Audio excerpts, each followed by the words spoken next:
And we are back. What's going on, everybody? This is Brandon. This is Link. And today we talking all things Ultimates. Stay tuned.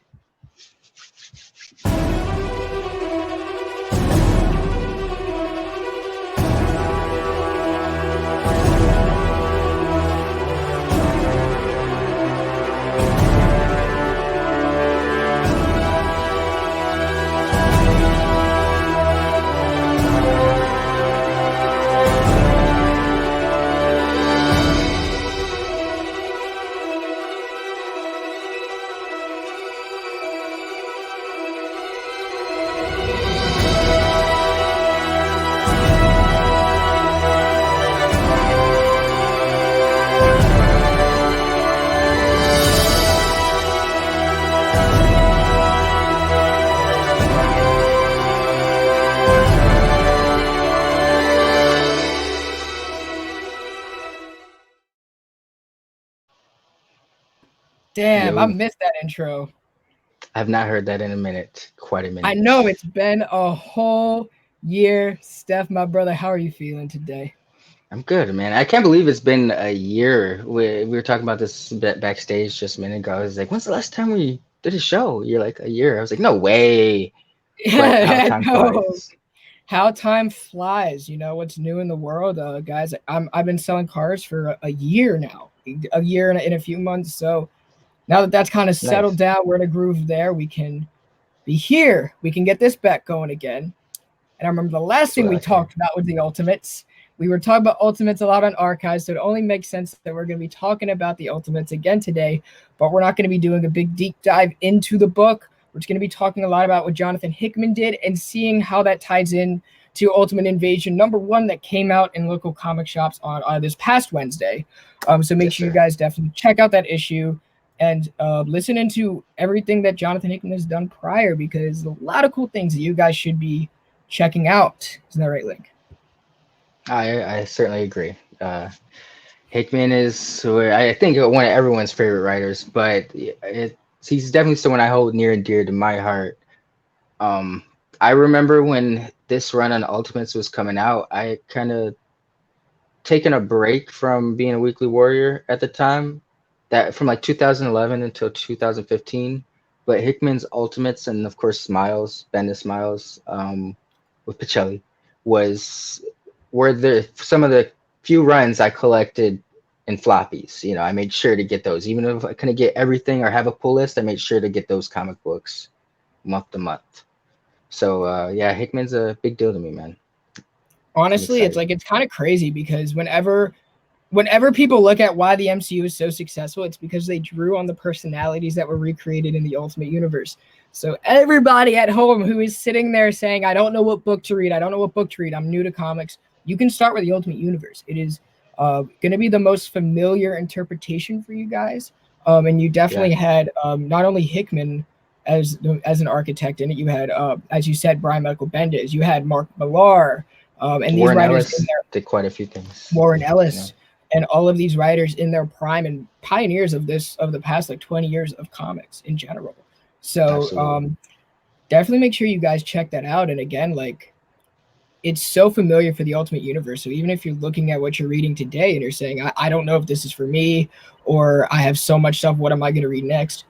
It doesn't hurt to go back to something you're familiar with, seeing in the MCU. We see a Oh lot of yeah. it here in the Ultimate Universe, guys. So I'm really excited that we get to unpack some of the things that Hickman specifically did. And again, we're going to look at Ultimate Invasion. We're not really going to spoil anything now, so stay tuned to that later on in the video. But where we are in the Ultimate. So I guess the whole perception of the Ultimate Universe is to separate itself from the main 616 and to give newer readers a fresh revitalization of some of their favorite characters. And we start Oh from the yeah. ground up. Right now, this is Hickman has relaunched the Ultimates Yep. in his own timeline, but he's still taking everything based off of what Millar, Bendis, Warren Ellis did, Mike Carey Yeah. did Yeah. prior to him. So we also get to see Reed Richards, who is going to be the primary character here. We see him as the Maker. We saw him on the cover of Ultimate Invasion. We've seen him in his Secret Wars. We've seen him in his Avengers. We've seen him everywhere. We've seen him in Donny Cates' Venom. but there's so much mystery to the Maker that is told in the Ultimate Universe. He is the evil version of Reed Richards, and I think he is. I think he's made it to be one of my favorite villains. What about you, Steph? Oh yeah, the idea of I remember when this was all going on, I was not too comfortable with it, but the Maker has over the last couple years become one of my favorite newer villains, and I think he's got more of a reason to stick. He's such a an interesting take on a character, and if you're a fan of the Ultimate Universe, it's kind of like just not really heartbreaking, but you saw, he didn't start off maniacal and just crazy. Like Oh, the Ultimate Reed Richards went through a lot of stuff to kind of break him.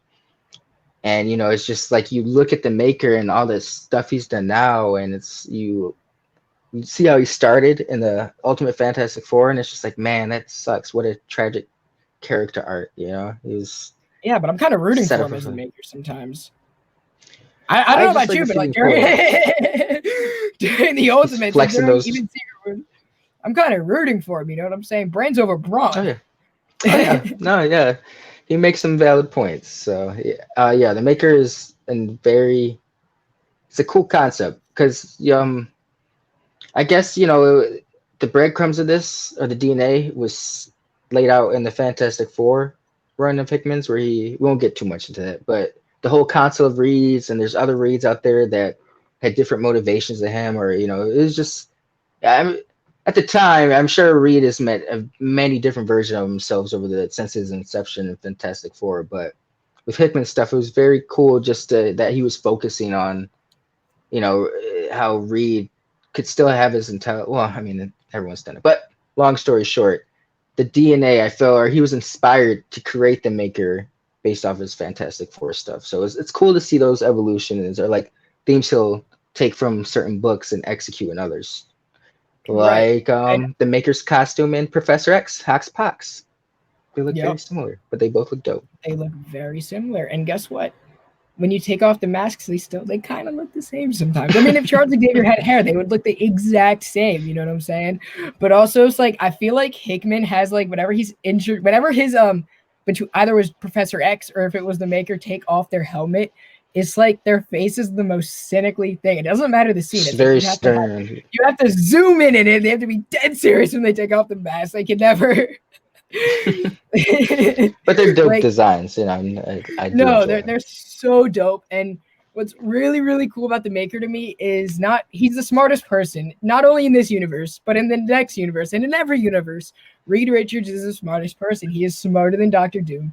He is going to take that to the full capacity of whatever he has planned for us, and that is to always evolve. Right. If you look Yeah, at what Earth 616, Reed Richards, since the creation, since Stan Lee was writing him, his whole purpose was to evolve and move everything forward to the point yeah, where even we saw this in Civil War, in Mark Millar's Civil War, he slowly lost his humanity until it was Ben and Invisible Woman coming after him, and Johnny, um, got hurt. Johnny died in that. Yeah, Johnny got hurt. Yeah, But there's like certain moments where he'll pull back in his humanity. So if we translate this to a Reed Richards that has absolutely no humanity, what is going to stop him from overtaking the world? What is going to stop him from nothing. really pushing the limits of what it means to evolve and take over, right? And yeah, And and we get to see that executed with the Maker, which is right. like I said, yeah, it's dope. My bad. I And he's was always trying two to cut steps ahead. He's always 2 steps ahead of everybody. And even we're seeing this with Ultimate Nick Fury, who's going to be like the primary behind the scenes guy, very similar to Avengers. Looks just literally is Samuel L. Jackson in both you. Yeah, worlds. yeah, Um, meta, eh, super meta. right. And what makes this book so easy to read for you guys is it isn't the same lingo that the MCU has used in the past. Like even like Nick Fury talking to Thor, even Nick Fury talking to Hulk, Nick Fury talking to Iron Man. It all feels very much like this is what the actors would say in real life, or even the blimps of Steve Rogers, who is not too heavily focused in this book because he's pissed off at Nick Yeah, Fury from yeah, the previous Ultimate storyline that caused the death of a lot of people. Steve Rogers doesn't want to be a part of that anymore. And very similar to the MCU, the whole government hates Nick Fury. The whole government hates Nick Fury. Um, and a lot of that is because he doesn't have an answer for the Maker. So the biggest super spy in the world the person that they turn to for all the answers has no answer He's like, yeah. for the Maker, who has taken over most of Europe. And then we had this other group called Seer take over in Southeast Asia, which the other So dynamic we're let's yes, well, I was gonna say let's explain that. Well, the maker has created something called the world. It's a contained environment, but inside this environment, time is runs differently. So it's like every minute they're in the world, that like 100 years passes. So 5 minutes inside the dome, generations will have passed. Um, and so he's using that to evolve, and but in the process there, to expand the world and make his own habitat complete, he's taking parts of the, he's eating up other countries and stuff and adding it to the right. world, which present of course is a threat. And Seer, uh that was that's the mutant, like the That was the group in Asia that wanted southeast. to Okay. create, in Southeast Asia. They was trying to they're trying to create a serum to take away all of the X gene, but also not only take away the X gene, but um create something that is giving more of a super soldier serum, more Mhm. of a eternal, more of a celestial, which that is the term that they're using in the book, to give them I more unnatural got abilities. And now we did talk about this a little bit before behind the scenes. I got Inhumans vibes with that. Like, the Terrigen Mist is controlled and people only get their powers and they can't control which powers they get, but they're only activated once they're in the mist. With the serum, it was kind of like the same thing. It's this culture of superpowered people that live off Right. and have their own society. And And you know what some else? of the The biggest citizens didn't reason, even have, what's they're that? both accidents. They're both accidents. Oh, yeah, yeah, very true. Yeah, both. Yeah, because the Kree were created to help combat, or not. The Inhumans were Kree they were experiments to. they were Kree experiments that didn't Okay. that they never just got around to shutting back down. They created a whole civilization, and the Kree was like, "Fuck you guys." You know what I'm saying? Like, you're not a part of us. You are like us. You share our blood, but you are not us. So we can come at you, or you guys can go do your own thing and survive. And Black Bolt chose to talk silently, but with a loud mouth at the same time. You don't want him But to speak too loudly. yeah, you don't want to get Black Bolt upset. You know what I'm saying? You don't want to get Black Bolt upset at all. But you're right. This did give a lot of Inhuman vibes, and Yeah. it was really cool to see that dynamic on Earth, especially with Hickman would never he would never call them Eternal Celestials if he didn't actually like mean it to be a shout out for something. Yeah, yeah, So yeah. Oh, yeah. That which was a that's just the cool, fun of cool. Hickman. Yeah, Yeah, and not he caring. can He just take doesn't care. concepts and it like this Eternal Celestial thing, like with the Zorn brothers. I always thought that was super awesome because they were such a discrepancy with the continuity of Zorn and the 616. Is when Grant Morrison left New X-Men, Marvel was not happy with Grant, So Marvel kind of tried to retcon a lot of things Grant Morrison had established during their tenure on New X-Men. That's why we And don't see one of Dust. those, yeah, a lot of those characters created during that time background. But Zorn was supposed to be Magneto at the end of the arc, if you remember. Like, it was revealed Yeah, that Zorn had been Magneto the entire time, and they did say that there was an original Zorn that had existed before Magneto had took a spot. So afterwards, after that like wrapped up, the very next arc with Chuck Austin and Salvador LaRocca, I think it was called like X-Men Reload or something. It dealt with like X-Men going to China and they found it. This is another Zorn, Zorn's brother, but because the original Zorn had a star for a head, like a sun for a head, but this Zorn had a black hole for a head. And so it was just confusing and just, but it was cool to see Hickman. Like, he obviously, I always thought the idea of Zorn was cool. Zorn was a cool character, but obviously Hickman thought Zorn was a cool character and made some sense out of those two different Zorns and them being brothers and just made them twins. Like, one right. Or he had the just said, "Hey, star. this is dope. I'm gonna use it in this way and make it better than you, Yeah, Grant. I am better than you, yeah. Grant. And my name is Jonathan Hickman." Jonathan Hickman is the man. I I love know no Grant wrong way. Morrison and Hickman. It's the ultimate. That's It's the ultimate universe. You can do whatever you want, but This is true. This is true. you know, I like how so what I liked about how this separated with Hickman's Ultimates and how it separated from Millar's previous iteration was there was it's kind of like there are Millar's. I don't want to say were necessarily slow burns because they're very action packed, but there was they were self-contained situations almost, or their lead up to like it was self-contained. With Hickman's, like you have everything going to shit at once. Like there's a mutant uprising in another country. They're taking over a country. The Makers taking over Europe.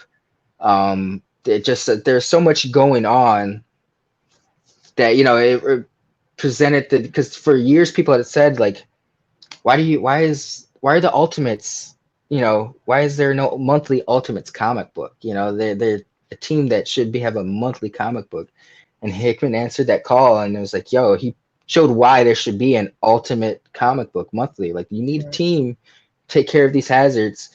And it was just super action packed. I appreciated that, and he balanced out so much at the same Well, you time. had Assad Rivet Even doing the best work. yeah, of course, yeah, Ribik If you guys knocked it out thought the Thor park. was great, if you guys thought his run with Thor was great, check out this Thor in the Ultimate Universe. Even check out his maker. Even look at his Hulk. Yeah, yeah, some beautiful shots. Let me try to pull some of those Um, up because yeah, that yeah. one you showed earlier. And while you're pulling that up, just kind of like what else you guys can read if you don't want to start just with the first issue. There are a few books that you might want to read before because Hickman does love to build up and take things from other books. He's going to be his Ultimate Thor run, which actually is a 4-issue miniseries that him and who did the artwork for that? It wasn't Sandoval. Carlos It was Carlos Pacheco, Pacheco. Pacheco, rest in peace. Um, Rest in peace, and that is one of my favorite artists. Um, which I was really pleased with their work in this book. Oh But yeah, this is really rare we see Ragnarok, but this is preceding Mark Millar's Ultimates, right? So you just get to see Thor grow up in a lot of ways. You get to see him come to Earth for the first time. His battle with you get to see him with the Warriors 3, which is him, Loki, and his other brother. Um, you get to see his other brother die. You get to see Loki spark Ragnarok, and you get to see Odin warn him about Ragnarok, but it's in a different sense. It's the frost giants that are going to cause mm, the life tree to burn and destroy Ragnarok in and of itself. And Thor at the end, in that we're seeing that as a flashback while Thor is at Earth in the custody of the Braddocks, the father. I forgot his first name, but Mr. Braddock, who's a douchebag. And we're gonna see him. He's even more of a douchebag in the Ultimates when he kills Brian. It makes, but Jamie's Captain Britain, which is cool in this universe. well, Um, I also not to interject, but that has me thinking of something Hickman's really good at. Is like I like how he takes all continuity, even if it's bad, and he'll work something out of it. Like there was at the very beginning when Ragnarok is getting, or not Ragnarok, but Asgard is getting demolished by the people or the children of tomorrow, the Makers group of people, I guess you could call them, their society, and Thor has a son called Modi. He's got red hair, and this was something that was established in Jeff Loeb's new Ultimates run, which is not bad, but it's not highly memorable or very favored. And in that, Thor had a son with Hela, and there was oh, some truce treaty they had, and so in the very beginning of this, you see when all hell's breaking out and Ragnarok is being brought upon Asgard once again. Thor grabs this boy, takes him to the Tree of Life, and puts him inside there, which is another callback to his Ultimate Thor run. But we don't see the fruition. We see brief hints of that. In like issue 10, you see the Thor's hammer Mjolnir come out of the tree again, the destroyed tree of right. life or world tree. And there's a character with red hair who has a son who's somehow grown up, and they get to that later. But that wasn't Hickman who ended up handling that plot point, but he did set it up, so it showed that he had long intentions or long plans of staying on this book. But he'll take something that was not highly favored, and he'll make it cool, or he'll make it something that could work. And it's like he'll take it, and he just doesn't discard continuity like a lot of other big time writers will do. Like I'm Right. yeah, I'm writing this story my way, I don't care what's come before me. So I Right. got But to give him also credit for that. Hickman really does like to talk to the other writers and talk to the other character. Even like if a character is speaking one way in a book that is also happening at the same time, he's going to carry on that same language. He's not just going to throw away anything that happened. Yes, that is probably the shot Gorgeous of the shot. Yeah, if you guys, there's who wins, a scrawny white guy with a mask or the big Hulk? like the Zorn brothers right here. That's so. One's got a black hole for a head. Like that's just so dope looking. Yin and yang. Yeah, and that's a sad Ribic for you guys. Definitely, like I honestly Yeah. think this is his best work. It's not like Yeah, usually I Ribic works agree. in like larger grids, and this time he was able to focus in on certain panels, and he knew when to zoom out. He knew when to show you the whole picture, and just building this world that the maker has created is so key, guys. But back to Thor. He's Speaking of, speaking of that. There's Thor. And he's I, recuperating with the Braddocks and Dr. Donald Blake. But it's not Dr. Donald Blake, it's his brother that died. Boulder the Brave. Balder the Brave. Balder the Brave got Thor back on his feet. And then Thor is able to, I guess, get Mjolnir back and going, and then that leads into his fight with Hulk because he's just mad at this point and he needs to come in and beat someone up. But we get to see little seeds planted with the Braddocks. If you guys want to get more history with their family tree, Hickman simplifies it in a very easy way that doesn't make them main characters. But you also see a young Thor devastated and see him come back up, so that way you don't have to waste any time. But he Yeah. still carries the pain because he never had that mentor to help him heal after that, which fast forwards us to today. And then another book that Hickman during this time was writing Ultimate Hawkeye with Rafa Sandoval. And you can Yes. really, Yeah. the way that I read it was I read issue 1 and then I read Ultimate Hawkeye 1, Ultimates 2, Hawkeye 2, Ultimates 3, Hawkeye 3, 4 and 4, and then just went from there. I changed it. That's how I read it initially, but I changed it up this read because technically the first. So you can in chronological order be Ultimates one, Hawkeye one, Ultimates two, Hawkeye two. But then Hawkeye finishes up before three happens because if you get to issue three, like Hawkeye is already back on the Triskelion and stuff.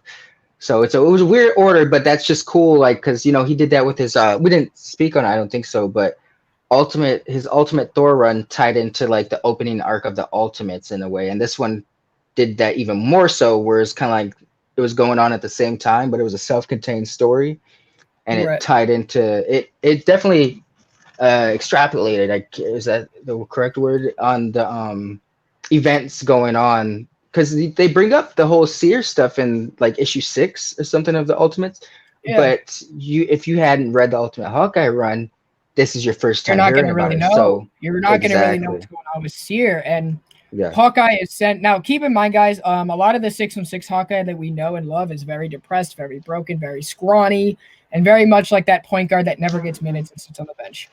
But that's I'll what he go that was. But far. he has his moments. But you know what? He has He his has his moments, moments. Yeah, and he's able to win an Eisner just like I don't know, Matt maybe no Fraction, shame at that. You know what? Shout out Matt Fraction for bringing a scrawny white friend guy of off the the show. bench, giving the boys some minutes, and building Hawkeye back up. Good for you. And it turned into a great show that we love today. So don't always judge a book by its cover, guys. This is very true. Even sad But guys. no, yeah, But this one was buff. This one was buff. And this one had some swagger to him. He had some confidence to him. I oh like yeah, this Hawkeye. yeah, very confident. He's the badass. He was the guy who does stuff for a thrill, or he pulls off the coolest shots just because he. This Hawkeye was a mixture of Bullseye. Let's be honest. He had Yeah, the abilities I was of gonna say Bullseye. that. He's like a good version of Bullseye. Yeah, yeah. And And he he has had his fun doing brief psychotic moments. Don't get me wrong, but it was it. never Bullseye level. But yeah, he's a little bit more of a Hawkeye with a chip on his shoulder, even more so than 616. He's kind of takes nothing from no one. The only person he'll really listen to is Fury. So Barely. he's barely. Yeah, that's what I'm saying. He said he kind of would. well, Fury sent him on the suicide mission of getting the serum from Seer so they could create a cure. And at first, he goes in and he's like, "Oh shit, He lost. He loses. He goes in, he They get wins, but messed he up loses the real battle, quick. he loses the war, and then he's got a task force. Of course, it's all women, except for Guardian. We get to see Guardian. But Hmm? you also get it was Guardian, Guardian. it was Liz, Oh, you're Alan, talking about and the guy with the wings, Derek. Yeah. yeah, From yeah, Loeb's Ultimate X he had run. to go. Yeah.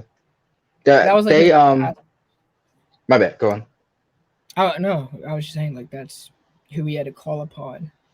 Oh yeah, that was his task force. Yeah, yeah. He didn't have any because he tried to get some ultimates in there, but Fury's like, "Yo, man, it's tight right now. You know, yeah, I don't Yeah, have any he said, ultimates to send you, but he said Thor's barely alive right now. yeah, yeah. Thor just got dropped, bro. We just saw some gods get demolished. We didn't even know that was possible. We're just getting comfortable with the idea of gods living on Earth with us, and we just see them get dropped like flies. So we were going through some things right now, but I do have a squad for you. The Yeah, and it's Ultimate like X-Men, I guess and Hulk. at the time. And Hulk, yes, and Hulk. They had a Hulk. They had a Hulk. We have a Hulk. And we have a Hulk. No, but he really didn't like to use his task force. He just wanted to do everything on his own. He wanted to be the hero of it. And when he returns, he's like, Fury's like, what the fuck? He's like, they barely made it. He said Hulk. He said Hulk had gone over to the Maker's world at that point, or like Yep. he had ventured Oh off, and no, he remember he okay. So the they X never the go back. Ultimate X Squad. No, what happened was the Ultimate X Squad chose to stay there, and Hulk was like, "Yeah, I want to stay here too." And the Zorns were like, "No, brother, you've killed some of our people. Oh You don't belong here." yeah. And they sent him. They sent him to the Himalayas, which was another cool. This is what I'm talking about, where Jonathan Hickman always acknowledges stories that have come before him. They sent him to the Himalayas to the same monastery that he was at in Ultimate Wolverine versus the Hulk, that by Damon Lindelof and Len Oh, Yu. That was a good callback to that, you know. And that the Shield agent, some Shield agent, Agent Flum or something like that, tracked the Hulk down, and Flume was the he president. they who? Flume was the president, right? At that No, he time. was the director of. He was the. Remember when Fury was on the run? He was the acting director of Shield, trying to hunt them down, and he recruited the Hulk and told him the president wants they want to send the Hulk into the city, you know, to try to because he's threatening the United States, and you Oh need yeah, to do something for your to country. they wanted him to go and fight. Um, Hulk smash. very very Yeah. much like in the Ultimates, they sent the Hulk in first to look like the Hulk in the public eye. Same thing. And that's when we get to that beautiful shot that you showed, which it's really dope because as the Hulk is Sorry, that's a good callback too because hold on, you were I won't get too far ahead, but there you know how there's a good reference in Ultimate Invasion where the breaking not spoilers, but he's being broken out of his prison cell and he's talking about how I had to talk to like 37 different teams of rotating psychiatrists in order before I broke through their mind. This is a yeah, good example of how he's capable of doing that because you see him do that to the Hulk, you know, like he doesn't right. even he just talks to him. He's like, He okay, literally cool. says, he says, "Well, I see this is like the third time they messed you up." He's like, "Are you okay with that?" He's like, Yeah, they're screwing you over, but what are you doing? What are they doing for you? They're just screwing you over. I think you should just work for me. That's available. Like, let's keep it going." He's like, "You hurting the wrong people, you know? Hulk angry at America," and then you just there it goes. But you see the Maker take down Thor in this, which when Thor gets taken down, this is in the fourth issue, guys. So this is like we're not even halfway through with the book, and we're Mm-mm. already seeing the power of the Maker just absolutely demolish Thor, A and god. He's the most powerful Thor right character, to debatably, the in point Ultimate where Universe. you know when Thor is always down bad is when he sees his dad or has to go to his dad because he hates going to his dad. And in every Mm. universe, Thor does not like going to Odin for help, and it takes a lot for him to have to go to Odin and for him to see Odin. It is the same words. Odin says the same words as we start in the Ultimate Thor issue, which I'm just gonna pull it up real quick because it was really cool how Hickman all those years later he's like just keeps that there for a reason, right? Makes everything Um, he makes always makes sure his previous works matter. Like, you know, like if you've read something of his in the past, there's a good chance you'll catch a reference of it in the future. right. It says, and it was actually him talking to his brother that died. Um, Balder. well, Yeah. Boulder. He was talking to Boulder. Do you lack faith, brother, or do you believe? And he was also seeing Odin at that time, and that was the same language he used right as his ass kicking against the Maker, which is And like that was another cool callback because, like you said, that's what he got him to believe in himself in the Ultimate Thor run right before he went to go fight the Hulk. And then it's like that's what he said to him right before this run, right before he goes and takes it to the Maker. Like, those callbacks are so dope. Like they're super dope on their own, but if you've read the older works and you can appreciate those, you're like, oh man, I remember that. That's pretty sick. Like, and that's why we're all Hickman fans. That is why, if you guys want to be a Hickman fan, and you guys, it's one thing to have read. If you're newer, a lot of people watching this video are newer, so don't take anything that I say with offense. If you only read his X-Men, you are solely missing out, and there's a reason why. If you've only read his Fantastic Four, you are solely missing out, and that is because you're only seeing him after he's created this perfection in his craft of calling back older issues. That's why when Inferno was coming out, we were all like, what is he going to grab from? He can do anything that he just yeah. established. You had people going back to Hoxpox and rereading it 6 times to try to figure out what he was doing in Inferno. And you failed miserably. You failed miserably. Great job. Because he will make you do that. He will make you think Yeah. like you're going to figure him out. He will make you think that you know his next step, but you really don't unless you've read every single book he's put out. Because he will hide I things in mean, the book. I know what I don't want to say that you got to read everything he's put out, but it I'm not makes saying you appreciate his work more. No, yeah, but there's more to you've only appreciate. read his X-Men and you call yourself a Hickman fan, and I want to read more Hickman books. So you are doing yourself a disservice not reading those other books because you're not going to appreciate anything he's putting out now the same way. You're I not going mean, to be picking yeah, up and Ultimate Invasion, appreciating it the same way if you haven't read Secret Wars, if you haven't read his Ultimates, I and think that's this just is a fact. debatably like the book that kind of shot him to A-list. Because he was making waves with Fantastic Four and Secret Warriors. Secret Warriors and his Shield series were kind of more low key. Like they had their solid reader base, but I don't think they were top sellers like that. His Shield series is actually pretty dope. I wish more people would check Dustin that out. Weaver on art. Yeah, okay, that's where it's you can see his DNA for a lot of the stuff he does later in some of his earlier works and how you just refines it and like that whole deep lore exploration that he's did with like the Avengers and Secret Wars to an extent. Like you see that DNA in Shield, but I really feel like this is the book that kind of showed that, oh my man, he's got the chops. Like he kind of it's funny because when he came out with this book, it was like a rebirth of the Ultimate Universe in a sense at the time because they had did a relaunch in 2009, and that's when Mark Millar came out with like the Ultimate Avengers. Jeff Loeb was on New Ultimates. Bendis had came out with his second volume of Ultimate Spider-Man with that I forget the artist's name, David but he was Marquez very was on was it? I don't think it was Marquez. That was after Bocelli was Marquez. no, not Pacelli. Not I'm talking about the 2009 relaunch where there was like really cartoony looking. It was like right after it was after Ultimatum. Um, Again, I think it's David Marquez, bro. mm-mm, mm-mm. I can almost Okay, promise it was let's David look it up Marquez. real quick. It's like he did the Also, covers for was it Kara the. Andrews? Because Kara Andrews did the covers for all of these, for all the Mm-mm. 2010s. I'm gonna look it up real quick. I can't forget. I can't Was it think of Miles his Morales name. Ultimate Spider-Man? No, it was Ultimate Spider-Man, but it might be considered like they were calling. This is the problem. They were calling. So in 2011, they were calling it Ultimate Comics such and such, but in 2009, they would call it Ultimate Comics Spider-Man. But when you looked inside the book, it wasn't called Ultimate Comics Spider-Man, or on the cover, it wasn't called Ultimate Comics Spider-Man. It was just called Ultimate Spider-Man. So it could be like a Ultimate Spider-Man Volume 2. It Um, was date. I'm seeing David Marquez right now. Was it in? It wasn't in 2009. This book came out, right? yeah, it was 2009. Give us a second, guys. This is I'm still saying David Marquez. To that. Oh no, it's not. It was David LaFuente. La Fuente. Yes, yes, La Fuente.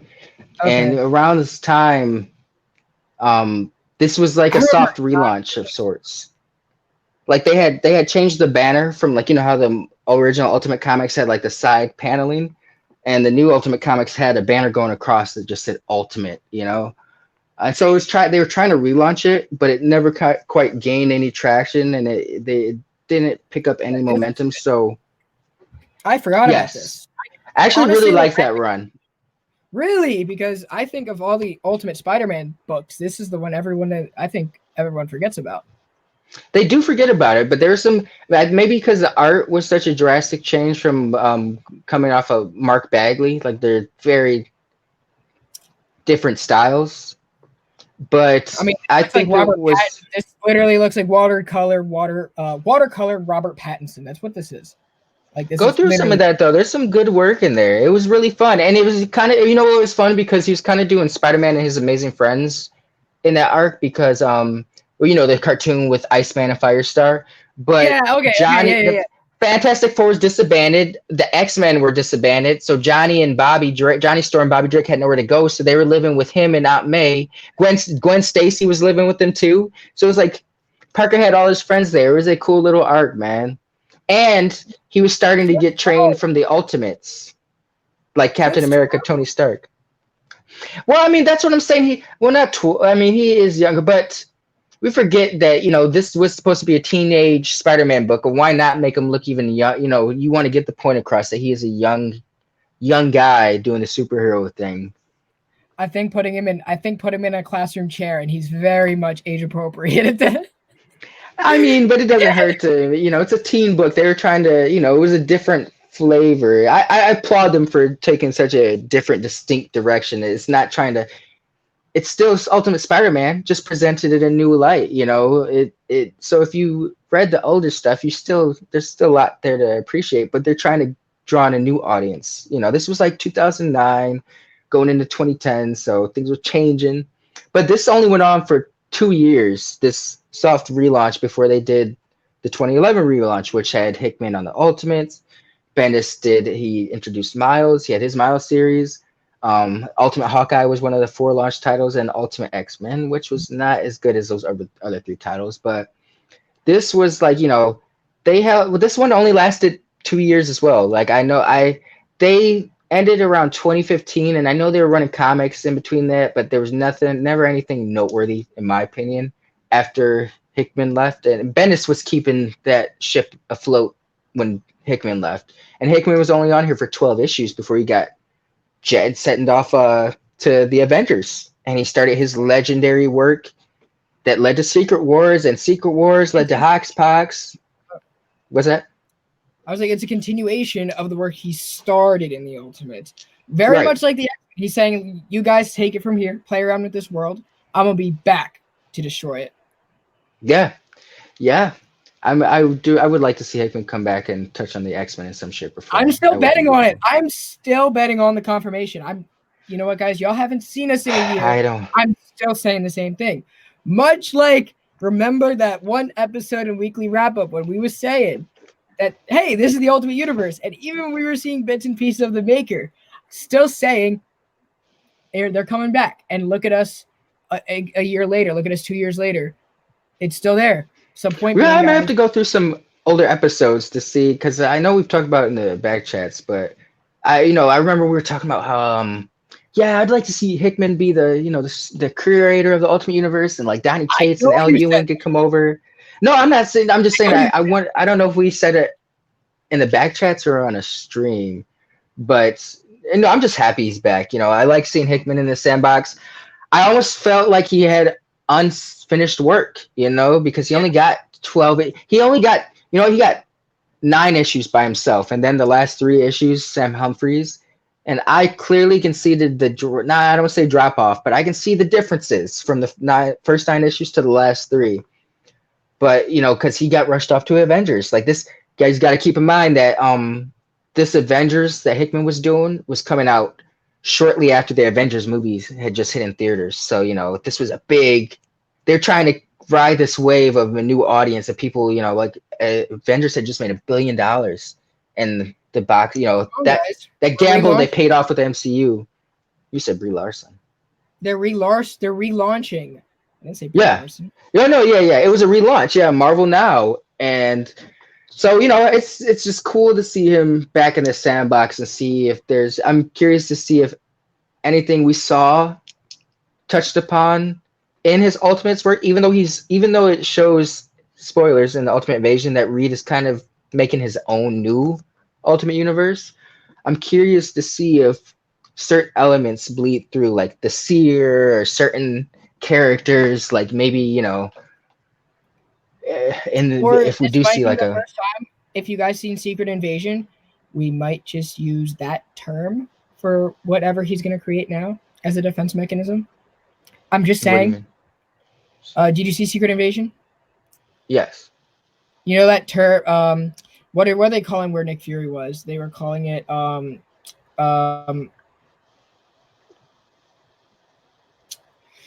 where was Nick Fury? Where was he in that space station? It's not. They're not calling it. Oh, why can't I think of the name? Yeah. They're not calling Tablet it. time. They're not calling it what Abigail He, Brand the was. sword. It's not the sword. Yeah. No, it's not sword. Or It no. was. Oh, it's not sword. Yeah. It's They were calling it it's not something Alpha else. Flight either. It's I honestly can't This looks remember. so I'm bad. looking it up. Why can't I remember this? But it's the first. That Nick would make Fury. total sense. I would be in favor of that because What's that?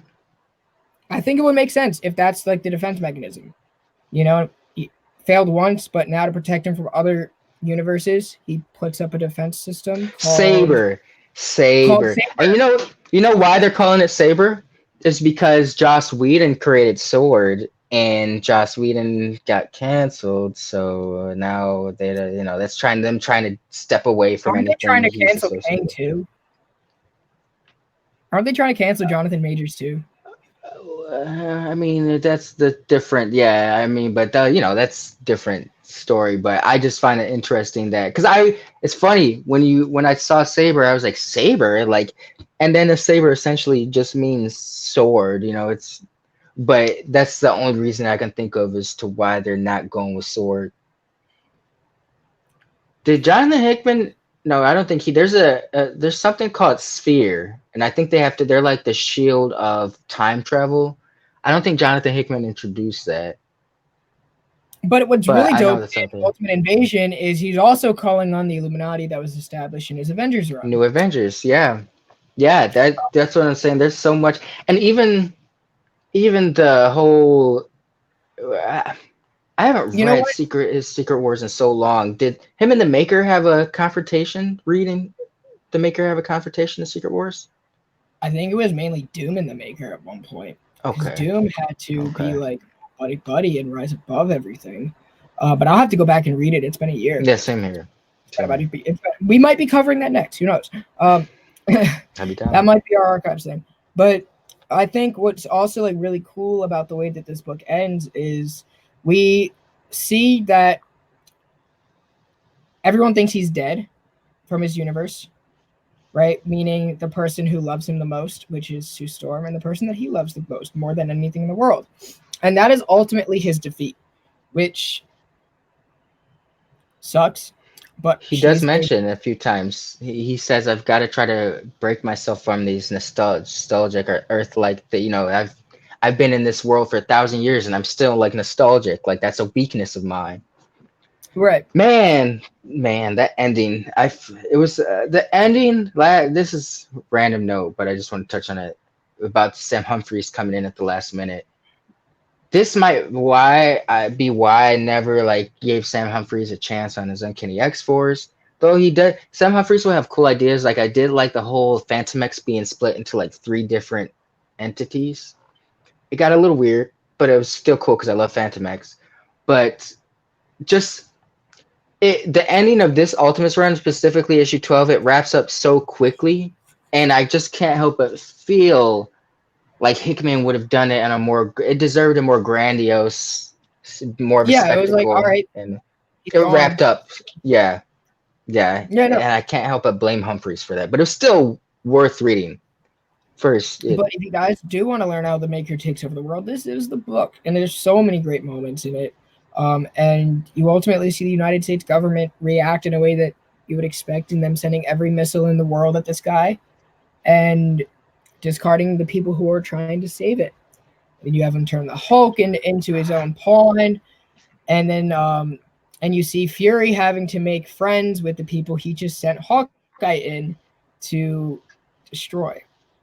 Yeah. So Oh yeah. Yeah. That was an interesting chess move.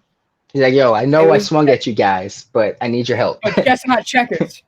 Chestnut Right. checkers. You guys know who I am. I don't need a. I don't need an Yo, introduction. You guys one thing I hope they stick with in this new Ultimate Universe coming up, is that I liked how in the Ultimate Universe the events kind of always mattered. Like there'd be fallout from events or storylines for years that lasted in the Ultimate Universe, and even with this rebranding of sorts, like this went on. Even though Hickman wasn't there to see it, he set it up. Like Captain America becoming president, all these other sorts of things that we won't, it was cool because they would take chances and you really got to see stuff breathe that you otherwise wouldn't see in the main right, 616 universe. and you So I don't hope get. they can get back to that. And it's not necessary for you to be like, well, I shouldn't check out Hickman's Ultimates because I haven't read the original one by Millar, or I haven't read No, Ultimate yeah, Fantastic Four. Like it right. helps. You will be Yeah. so happy to read The the come payoff. up of Reed Richards. You will be so happy to read Ultimate Fallout to Ultimate Thor to Ultimate Oh, yeah. Hawkeye to Ultimates to all of this. But you don't need to. You can read these 12 issues completely alone and still have a Yes. great sense of the Maker. And that's just because Hickman is really good at playing to this character's strength. This is his character. Oh, And not to cut you off. Let's talk about favorite characters. But my bad, go on. favorite characters, I would say the Maker is my favorite character. I would say On he's this been arc, my favorite character of the Ultimate Universe. He's like, respect. I think for me, he's like a top two favorite Marvel villain of mine. I really do think he's one of the best there He's up is. there, yeah. He is. Uh, He is. He truly and I think is. my second favorite would probably be Doctor Doom. So Respect. it's like, Um, for this arc, I really enjoyed Hickman's focus on Thor, and it's like, yeah, yeah, I mean, it's cool to looking back on it, but I didn't realize until this reread that Ultimate Thor, which came out a year and a half before his Ultimates run, but that was such a setup for because Thor's like the central one of these central focus characters. I'd say if we had to focus on the characters, there was Fury, Thor, Tony, and Reed. They were like the main and maybe Hawkeye, but those characters got the most screen time in that run. And it was once cool to Hawkeye see was what over, he really like took a big back seat.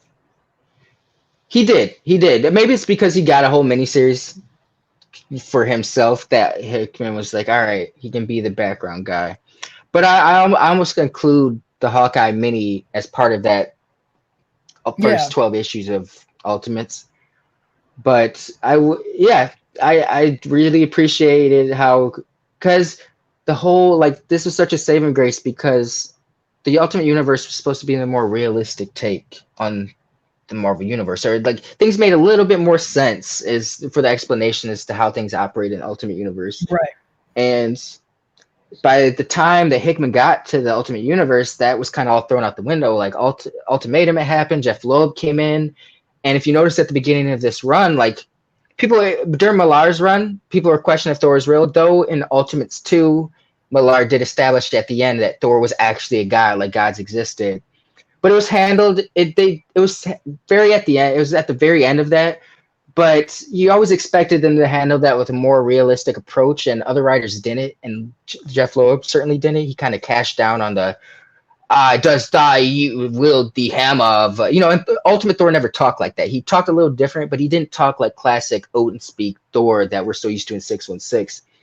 But Hickman came in and like made sense of all this crazy goofy stuff that had been happening on in the Ultimate Universe at that point and grounded it, like it just can't enough can be said about that. Like it takes a very masterful skilled writer to Right. take some goofy concept and make it work, Right. revitalize it. And again, guys, like you're asking, how are these characters interacting? Why should I care? How are they different? Well, because they're very much exactly like you would see in the MCU. Thor interacts with Mhm. Iron Man exactly how they are in the MCU. Thor grows up the same way like he did in the MCU. Right. He starts as a child and he becomes the most powerful person. We all saw him in Infinity War and Endgame with when he got Stormbreaker. Same concept here. We all saw Oh, Hulk when Hulk got pissed off and favorite he went, ultimate design. oh My favorite, bad. But when you're done with what you're saying. you know, and we see Hulk constantly get manipulated in both and so there's so many similarities and how Nick Fury operates, how he assembles his team, Yeah. and Yeah. how when the whole US government loses their trust in Nick Fury, how does he rely on his number two guy, which would typically be Maria Hill, in this case it's Hawkeye, and his cast of characters Yeah. to fight someone way smarter than him. Ooh, you know what? Something. This is so random, but you talking about that cast of characters. Just about Carol Danvers was not Miss Marvel or Warbird in the Ultimate Universe. She was just acting director of Shield when Fury first got in trouble. She got kicked out when Fury got his job back. But I would like to see Carol Danvers be no, it'd be too much of a stretch. But I'd like to because she's taken on such a prominent role in 616 in the last few years. I'd like to see if they work her into that, like Carol Danvers, director of Shield, or Captain Marvel, director of Shield. I think that'd be pretty dope. There's an idea for you, Marvel. Call me. Yeah, But do it. Call us favorite design. again What? a year later, guys. A year later, Marvel. You called us last year. You can call us again. My favorite design. Wow, what was my favorite aside Rubik design? It's I really liked.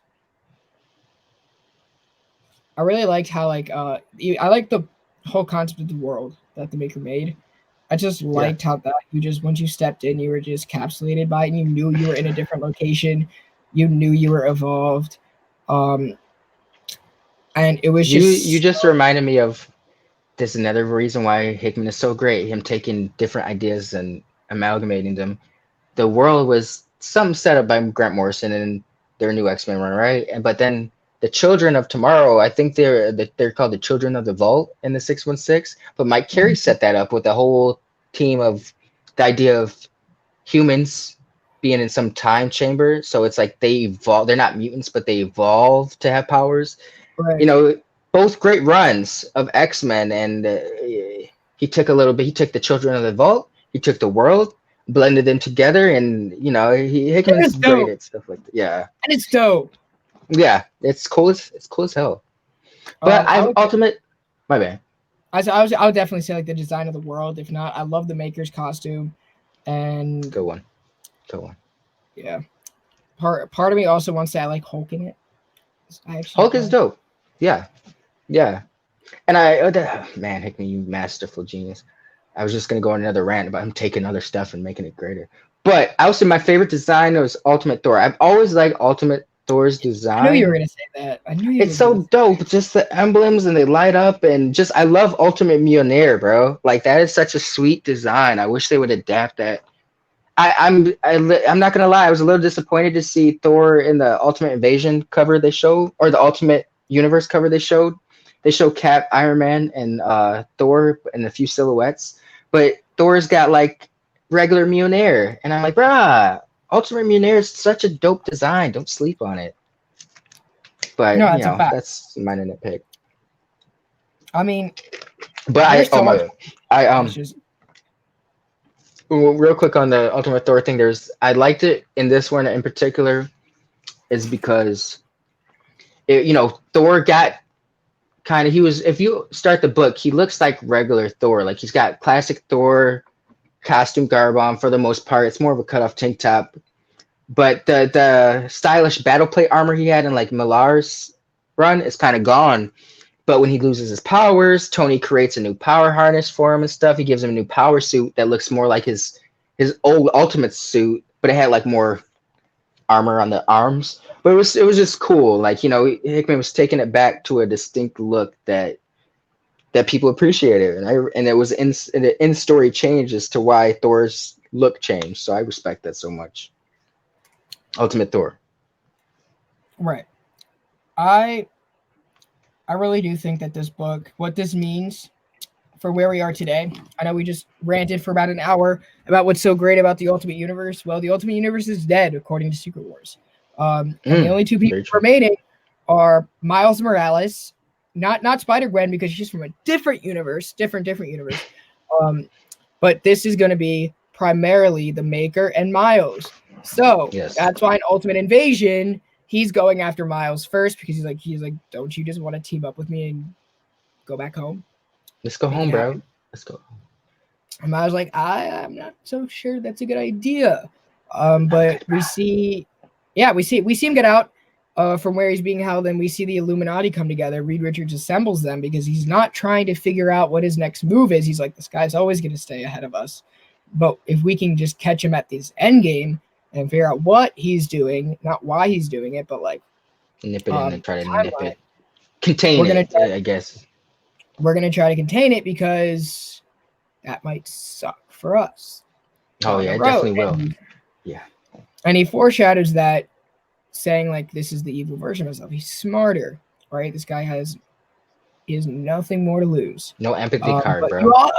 You also see the humanity in the Maker, because why does he want to go back to another universe? Why does he want to go back to his family? Well, I think fresh start, but I also do think that he misses that companionship with Sue. I think he misses because remember, he had to put his own son down. He had to see that his marriage he went to propose to Sue in the Ultimate Universe, but it got denied because Franklin had died. Yeah, that was it, right? Was it Franklin that died? Was it Franklin? No, I don't think they didn't have a son in Ultimate Universe. They were still young, like young 20s, man. Yeah. And it would have been Johnny. Someone died. Someone in their family had died, or it was Johnny died in the Hickman run of Fantastic Four, but that was 616. Ultimate Universe. No, that's you know what happened was the they just kind of by I think Mike Carey started it, but they just kind of drifted apart. And like when the book ended around Ultimatum, because there's a miniseries. I was talking to you about it earlier, but Bendis did it. It was three 6-issue miniseries. One was called Ultimate Secret, Ultimate Mystery, and Ultimate Power. No, that was another series that had not Mark Waid, but Straczynski, Jeff Loeb, and Bendis on Greg Lana art. It was all right. But there's 3 miniseries, and long story short, that it's kind of like, even though he wasn't called a Maker in this, it's kind of like the origins of Evil Reed. Like the opening of the first miniseries opens with like Reed chilling at his parents' house, bear in mind after Ultimatum, and he gets a knock on his door, and all of a sudden you see like this alien. There's this explosion. It shows his house explode, and like it implies that Reed's whole family has been killed, including Reed. But at the end of all these miniseries, you find out that it was Reed who had set all this up all along, and he had kind of went mad and crazy and had pretty much become a villain. And I think that led into because this was shortly around the time they did the death of Peter Parker. It was her dad that died, and he got killed in an Ultimatum wave. Franklin, Dr. Franklin, and that's why their proposal. That's why she rejected him. Yep. And then he started to isolate. He went back to his parents, and that's when he blew up their parents and faked his death. Become mad, mad scientist. But he's a great villain. Don't piss off your chemistry teachers. You've seen Walter White, Breaking Bad, right? Reed Richards. Yeah, man. Yeah, evil Bill Nye the Science Guy right here. But anyway. But what this means today is we're calling on the Illuminati, which is a callback to one of Hickman's previous works. We're footnoting where he's going. He's going to another universe. And his motive is always to build another tomorrow. We were touching on that earlier. His main goal is to be the smartest person, a more evolved tomorrow, but also one with no flaws. Right. So that way, nothing like he experienced happens again. But he has to do it alone. And he feels and that's where the human side of the Maker is in a tug of war. Right? And that's why when we see him in this new Ultimate Universe, how do we know? You might be saying, why? How do you know this? Not just because Hickman wrote it all these years ago, is because when we see the Maker interrupting canon events, which we see him interrupting the spider bite of Peter Parker, right? Crucial. You can see he's trying to take events that are happening in this universe that he perplexed himself to, Mm-hmm. disrupt canon events to stop things from happening or make them happen to other people. Because these events still have to Yeah. happen. So what if the spider bite we resume in the second issue and it's not Peter Parker getting bitten, but it's somebody else? What if it's like fucking Genki? Or what if it's I don't know, not Genki, but if it's Ned Leeds, who's or Harry Osborn, who's destined to be the Green Goblin. Ooh. You know, But I mean, we talked about this Spider-Man. earlier, but You know what I'm saying? Like, what if he yeah. does something like that? That's how you I really take over that world and make it your own. and say it, yeah, separate it. I do want to see certain Ultimate characters back. Like I was a big fan of the Jessica Drew of the Ultimate Universe, who was a female clone of Peter Parker. So she had all of Peter's memories up to a point, but was in a female body. So it had a lot to do with like identity issues. She was an interesting character, but her costume was badass. She could shoot organic webbing from her fingertips, you know. So she always looked cool, and that's a shame. One thing I think they kind of missed the opportunity on is like we did see Spider Woman, Jessica Drew, and Jamie Braddock, Captain Britain, in the Ultimate books, but they never really got around to helping or doing anything. If you realize, because they got knocked out when They were just kind of when there. yeah, which sucks is because you thought they were going to be part of the squad and they don't do anything. And I think they have potential because when I first saw that, I was like, oh, Captain Britain being part of the Ultimates, that's kind of cool. Like that makes sense. They would want liaisons to kind of, because you know, Britain and America work closely together. But yeah, that just sucks. They weren't that used too much. Yeah, and that's kind of the story of Jamie, and we're fine with that because it's Jamie Braddock. He is mad. You know? He's a mad lad. But Jessica Drew of Ultimate Universe, I would like to see her brought back in some shape or form. She was very cool. Right. And another thing that is going to be huge is something that was big in Hickman's explanation of all of this in his main Fantastic Four book, and in the Ultimate Universe was the use of the neutral zone or the negative zone. Sorry, the negative zone. Yes. So what if he goes back and brings this universe into the negative zone, or just finds a way to create life in the negative zone and that can travel in between different universes? That's something else that I can see the maker doing, right? Yeah. But he has to start with a planet, so he's gonna disrupt all these canon events, put them in the negative zone, and maybe see what shakes up. Maybe that's just what I think right now. But Hickman has to do something that's different. He's not gonna say the Ultimate Universe is alive. He makes reference to that, obviously, in his conversation with Miles. But also, if it is alive, it debunks everything he did in Secret Wars, which is arguably his biggest Marvel work. I would say it's probably bigger than Hoxpox. Sorry, X-Men fans, but... No, you know, and I yeah, because it's his swan song. Like he had so many different moving pieces. Like I said, like I don't know if because we've been talking about it all day, even in back chats. I don't know if we said it on stream, but his Secret Wars was like a swan song to his Fantastic Four, which he hadn't worked on in years at that point. It was a wrap up of his current Avengers runs going on at the time. Like there was a lot of moving pieces that you know came together in this beautiful extravagant masterpiece of just epic proportions. But you know, X-Men was very self-contained, but he did leave his mark on X-Men. I love Hoxpox, but yeah, I would say when you look at all the moving pieces, because he did a lot for X-Men, because you know to have Moira have been a mutant all this time, and that's genius. Hoxpox is a great book. Yeah, but there's better Hickman books. It's up there. It's up there for me. But yes, I will agree with you. I'd say Secret Wars was way more engaging and I love, you know, I say I love X-Men. They're my favorite team, favorite book half the time, except for right now. But Secret Wars, like I said, had so many different moving pieces and so many different levels of payoff that have been in motion for years. So I gotta Secret Wars is top tier Hickman. Like if you want to see what he's capable of within the big two, in terms of like he's such a known as this world builder, I think Secret Wars is definitely that book. Yeah, I agree. And it's more groundbreaking because it broke so many things. No, yeah. But it's also like he was still writing. Technically, he was writing X-Men in that. I mean, he was writing some of the X-Men characters in that. So, that might even be worth going back to seeing like any seeds that he planted for current X-Men nowadays. But And knowing it's Sad knowing who Ribic. I mean, Assad Ribic, it started with the Ultimates and ended in Secret Wars. See, this cyclical exactly, nature. exactly. And I think like if we're looking at Hickman's career and we all say never throw away an issue, looking at the ultimates that we just learned from to push forward, I would say the biggest thing that we learn is I would even say it falls right in the opening scene. Like I think your answer is pretty much there for how this ties into Ultimate Invasion. When he starts in the new world, and he's Mm, starting from scratch there, right? yeah. Now he's bouncing over here to do that, right? But instead of just automatically planting the seed, he's going to be more methodical and he's going to be more um, intentional about what and where and when he strikes. Because I don't think Earth 616 knows how to get to him yet. Now you got my mind racing Is he, because is he going to rush or is he going to or is he going to say, you know what, they're never going to get me.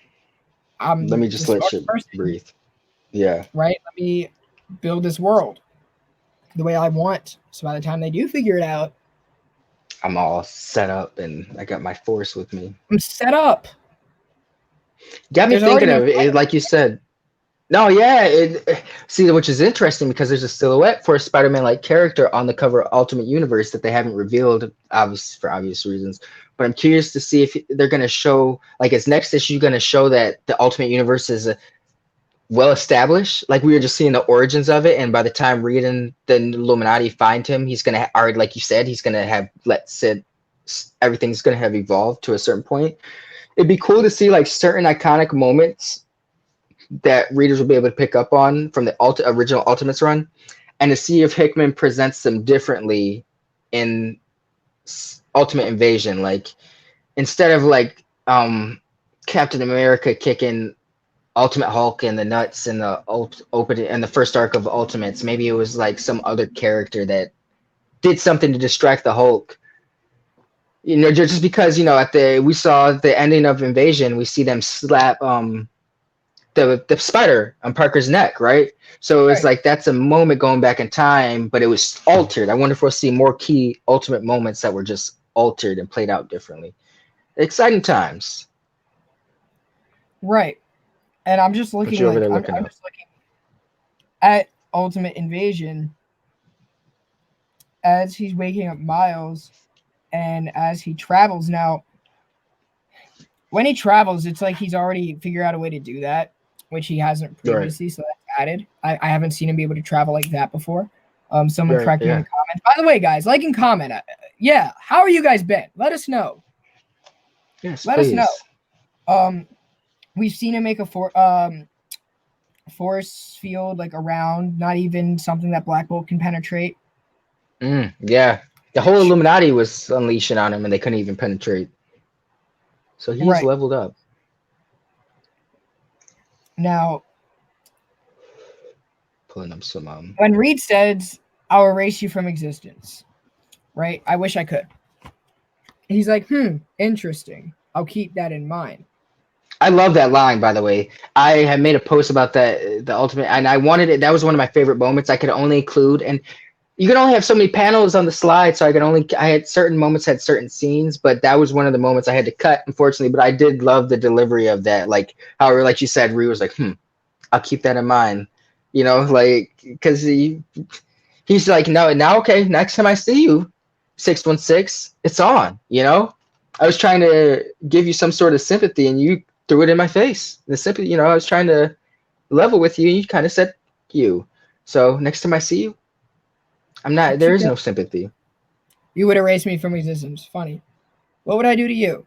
I could do it right now, Right. But ultimately, like in the machine that is the isotope genome or no, whatever this accelerator, obviously that's going to be used. And we see the spider gets smacked, right? But he keeps it. Yeah, Right. that's he's obviously going to be experimenting on that spider. That's why we see the silhouette of the Spider-Man like character on the new Ultimate Universe cover. Man, eh, hmm. What if it's like it would be funny since Spider Gwen is such a hit? It'd be funny if they try to make her a character in the new Ultimate Universe. Like maybe it's not Parker that gets bitten. I don't know. I'm very curious as to who's going to be in that Spider-Man silhouette.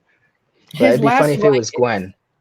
okay, this is what he says, right? And it's I just want to narrow in on this. He says maybe nothing happens. Maybe somebody. He says, okay, this was about to bite you.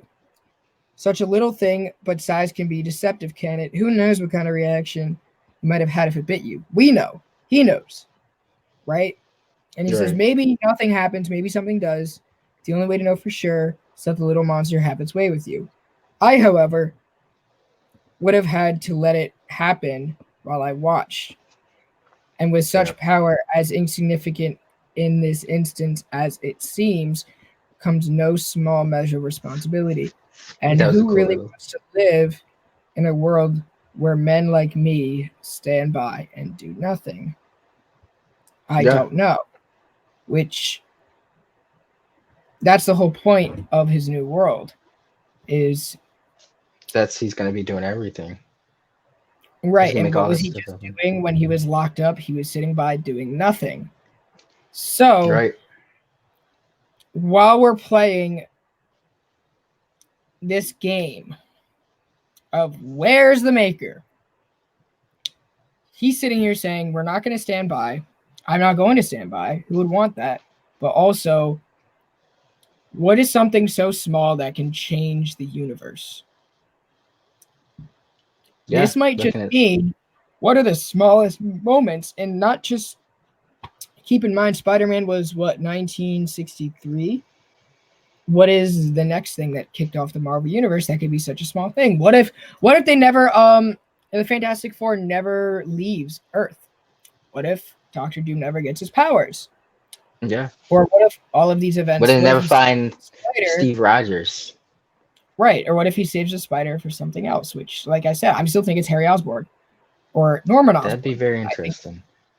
Well, I we think. got. Well, I mean, if okay, so if there's like a say Ultimate Invasion, it's 4 issues, right? Ultimate Well, Invasion, I believe. I have no idea. I haven't kept up with new comics in a year. I think it's 4 issues, I but just if know there's like what you're doing. a universe that he premieres in this short series and it ends by the end of this series and the ending of this series leads into the Ultimate Universe #1, even if it were Harry Osborn as Spider-Man in this universe, it would have to end by the time they got to Ultimate Universe #1 because they would not want to promote a Harry Osborn as a Spider-Man or Ooh, like I a would. main.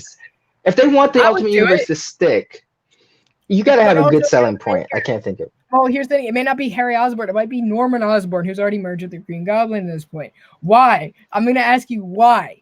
If you're Reed Richards, if you're the maker, what is the one thing you lacked? Not in you Your lacked own in Spider-Man. no in the Ultimates. Why did he lose? Right? It wasn't intelligence. It's because he missed one piece of the puzzle, and that was Sue. That thought he was Mm, dead. Right? So wouldn't you want to surround yourself by like-minded individuals? Like, I don't know, Norman Osborn? his own Illuminati, I guess, is Why didn't he not form ultimately his he that'd be knows what he's going interesting. up against. And in this new world, wouldn't he want like-minded individuals that are all about evolution? I think that's Norman Osborn. Yeah, yeah. He was more of a business. He got more caught up in the bit. I feel like he got caught. Well, no, he kind of just wanted to prove his greatness. So yeah, Norman Osborn would be a good fit for that. Yeah, To be honest, yeah. He yeah, just wants to prove his greatness. and that'd be the The perfect way. maker would obviously take advantage of something like that. Yeah, I I just just don't want know to know how what he I does. feel about him as being Spider-Man. No, yeah, I certainly want to I want to know know, what he does.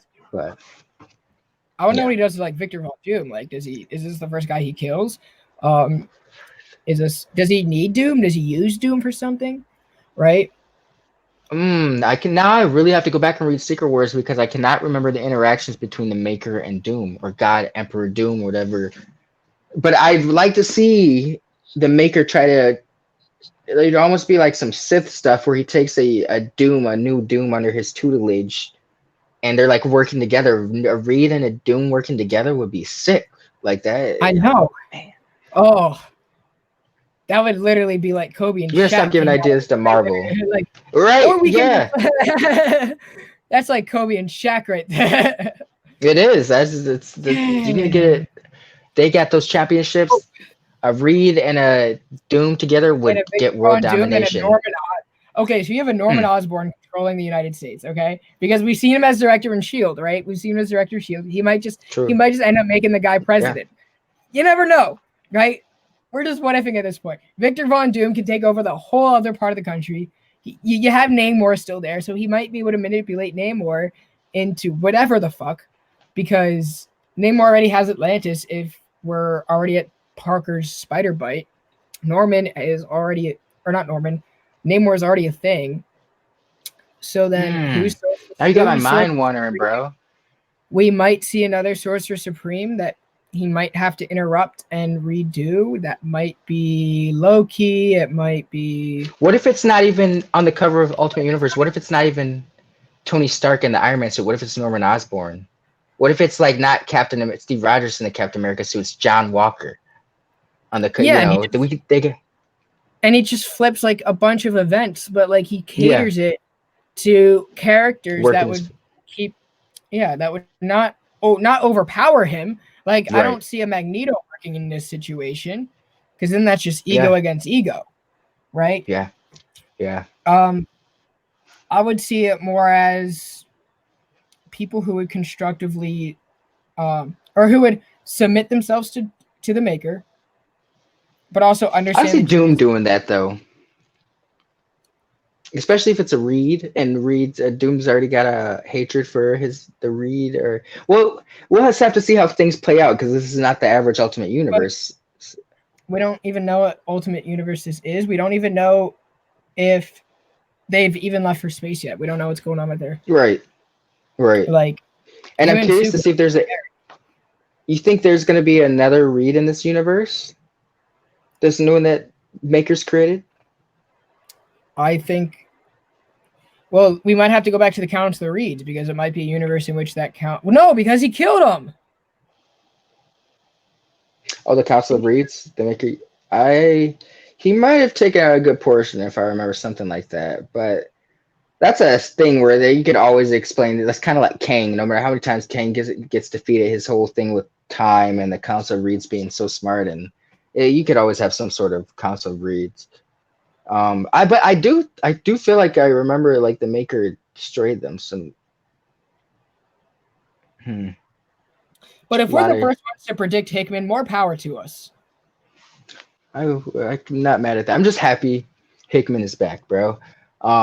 Especially in this universe. If he can stay on and curate this, I will be so happy, And I hope it's not just like the one shot and he's done. I'm hoping he sticks on. So. Right. And there's so much more lore, especially like I just see it in the fact that if this was all the story he would have told, he would have just cut to the chase and been in this universe, because he would have shit to do. Right? Yeah. That's a lot of stuff to do in the miniseries that he's writing. If this is not going to expand into other areas of storytelling, which is unlike Hickman. Yeah. Like, I could see him creating a world and saying, here are all these other creators that are going to be writing it. I'm going to be formatting it again, but this time Marvel don't get in my way. I don't want to get upset. This could be that. We don't want to see Hickman upset. Yeah, we don't want to see Hickman upset, because then we don't get the proper ending to X-Men. Can't have that. We cannot have. I did it to my X-Men. Don't do it to my Ultimate Universe, my man. Yeah, come on, Marvel. Didn't you learn? Cebulski. Bozos. Joe Quesada would have never done that, by the way. Things were great during that. Yeah. Actual Alonzo would not have done it that way. No, yeah, I definitely liked where Marvel was. I mean, I'm sounding like a get off my lawn guy, but Quesada and Alonso, I really enjoyed as EICs. But guys, if you did learn anything from this video, thank you. But also, go back and read some Hickman. It is easy, right? Think about it. Hawkeye, Thor's 4 issues. You go to the bathroom. How long does it take you to go to the bathroom on a good day? 30 minutes. You probably spend 30 minutes in the bathroom a day, right? That's arguably takes 5 minutes to read an issue. That's you can get it done in under a half hour. It's not bad. Yeah, it's an easy And, read. and Hickman's it's Hickman, so it's he's elevated. engaging. Yeah, Yeah. come on. It's Hickman, guys. But also, it's cool is you're never going to see the intimacy of Ultimate Hawkeye or Ultimate Thor. Or even if you want to read a Secret Warriors, you're never going to see that again, guys. Yeah. It's too big now. It He's was only cool calling for the those grand. moments. Yeah, he's Yeah, only the calling grand the schemes. grand. Yeah, Yeah. or Yeah. we have to do something that is going to change everything, or we need someone who is smarter than everyone else in the room. Okay, Hickman, you can write this. Yeah, I seen it. A little people had said they were kind of a little thrown off by how the first issue of Ultimate Invasion was because it wasn't so grandiose. And it had me thinking. I was like, and everyone's reading experience is different, but I saw Hickman come out from like the ground up. Like I remember when he was on Secret Warriors, I was like, I got it because it was Brian Michael Bendis. I was like, who's this Jonathan Hickman guy? And years later, Hickman's one of the best in the game. And Probably looking back on his earlier works, they didn't start off in very grandiose ways. Like even his Fantastic Four run did not start off with a bang. Like it was going to be some no, epic not at Fantastic Four all. story. Secret Not Warriors. even Avengers. Avengers didn't even do that. Secret Avengers Warriors. started a little epic, but I didn't know it was going to be of that epic proportions. But his definitely Secret Wars and Fantastic Four still had modest starts, and the executions they were built up to something grand and great. But you didn't reading those first arcs, you wouldn't have thought they were going to go to the places that they ended up going to. So it was, I was like, man, like you said, this was before Hickman was known for his everything's going to change everything. This is going to matter type of vibe that kind of writers are picking up from him now. Like when Hickman's on a book, it's going to be game changing. And it wasn't necessarily the case in his. It wasn't necessarily a game changer, but there's just a lot of stuff he built up for his runs in previous works. Well, what if Hickman is a smart guy. He understands, right? He's very Oh yeah, much he embodies the maker. I really do think he is the maker at heart. he's He is writing the maker at heart. himself. He is writing himself. I really do think that. He's writing himself in a room of all the other writers. And he's got, oh, Donnie Cates, you're Nick Fury, and I'm going to just shit on you. Okay. CB Sobolski, you're the Hulk, and I'm going to talk to you, make you do whatever I want now. You dumbass. That's really what's going on here, guys. I'm not the happiest with Sebastian right now, but I won't hate on the man. Not everything has to be groundbreaking after the first issue, guys. Come on. True. You gotta have those slow burns sometimes that lead to greatness. Come on, guys. Let's relax a little bit. Hickman delivers, and even if you weren't feeling this first issue, maybe it's because it's a lack of prior. I don't want to say prior knowledge, but he definitely does he makes his other works feel important. Yeah, like I think it reads fine in its own, but like certain shots, like that guy had me geeked was the shot of the Illuminati coming together because I had seen their whole journey and their descent, and so when I saw them back together, I was like, oh shit, it's Hickman's Illuminati. Like, what's funny? It's the same proportion. It's the same scene. They're at the same spot as when he first introduced them. Everyone's in the same spot. Mm-hmm. Yep. It's just cool little callbacks like that. Like it's nothing the drastic that you have to read, but it just makes you appreciate the work that's come before. So it's hard not to respect that. But again, guys, if you haven't read any of his ultimates, or if you are interested in the maker and this is your first experience, I think you guys are really doing yourself a disservice by having read this first issue of Ultimate Invasion and not wanting to go back to his other works, or not feeling a reason to go back. This is the reason, is because yes, the Ultimate Universe is dead. As of right now, he may be able to go back and say, we're going to redo it. I don't think that's the case, but he's still going to, this is still how the maker built this world, how he's going to build the next world, right? Mm-hmm. That he's in, and how he's going to tie all that back to win the Secret Wars that he really lost.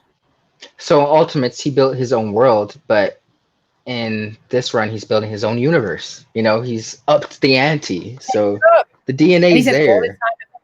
He's had all this time in jail to think about it. So we're seeing little foundational pieces. Because he didn't Yeah, build come the to perfect fruition. world in the Ultimates. He did not build the perfect universe in the Ultimates. He's Right. going to now. Yeah. He's so Payoff, smart. baby. He's not going to make the same mistake. He's not going to make the same mistake twice. Yeah, I'm very curious to see how this all plays out. Like that's like you said, he's one of the best. The Maker's one of the best bad guys in recent years. It's definitely a threat. Something the heroes need to be worried about when he's left to his own devices. So we'll I see mean, they some all fought. interesting things. I mean, the Illuminati gathered like that. I haven't seen them Yeah, do that. They didn't even do that for Thanos. And they didn't even do that the first time around. Now they're like, oh, yeah. wait, no, You emergency know how this meeting. played out last time. Yeah, that guys drop everything. Drop Emergency everything. huddle. He's out. He's out. We got to figure this out because we don't know what we're doing next. And I'm at, right now, Mr. Reed Richards, am not the smartest person in the world, and I have to admit that. So I need my Illuminati to counsel me right now, and we got to figure this out together because I'm no longer the smartest person. That's literally what just happened. Reed Richards is scared. Yeah, you don't see that too often. Well, You don't. depending circumstances. Yeah. And Professor Xavier Okay. is not holding him back. Black Bolt is none of these guys are holding him back, and everyone is They're all on the very same silent. page. They're all For yeah. silent. They know what needs to be done. They know what a threat that is. They're all silent, and they all are acting immediately. Even Black Panther is not even in his Avengers. Him and Namor were trying to start a war together at this point. Going at each other's throats, yeah. Nobody is going at each other's throats. No, Nobody is all doing on it. the same page. Yeah. They are they are all on the same page, and nobody is arguing. And everyone hates Professor Xavier in this world. You know? We're not arguing. Please. Yeah. This is true. But you guys, yeah, check out anything by Hickman, of course, but his Ultimates is a standout. I would definitely say that. Right. So again, guys, we really do appreciate you guys tuning back in. Thank you guys for the welcome back. It is great to be back. Make sure you guys check out the PC. Are we the Bad Batch? Or are we still? Are we? Did we change our name in the year? All of that. Bad Batch, PCP Army, check all that good stuff out, you know? We got the whole You shebang. guys know about now. You guys know them all by now. I don't need to say it, but make sure you guys are hip to all of that content. Make sure you guys are already following us because we're going to be a little bit more active. Content will come out sporadically. I don't know if we're going to be bringing back Creators Corner. I don't know if we're bringing back Weekly Wrap Up. We might just be keeping this segment where we kind of an archives, kind of a Christ on Infinite Rants hybrid. But we might also have some more things in store coming to you guys. So you guys will, once we know, Stay you tuned. guys will know. But we just wanted to come back on and talk about this because, as you guys remember, we were huge Ultimates fans. We were talking about it this time last year, and it would just be very fitting that once the Ultimate Universe returns, we return. Once Hickman returns, we return. It just makes sense, right? It's fitting, yeah. I like it. I Yeah, we're like the it. Ultimates. Ultimate the Brandon and Ultimate Link. Rebirth. And Ultimate, guys, this is Ultimate Comics Kings. And we will catch you guys next time. Station, guys.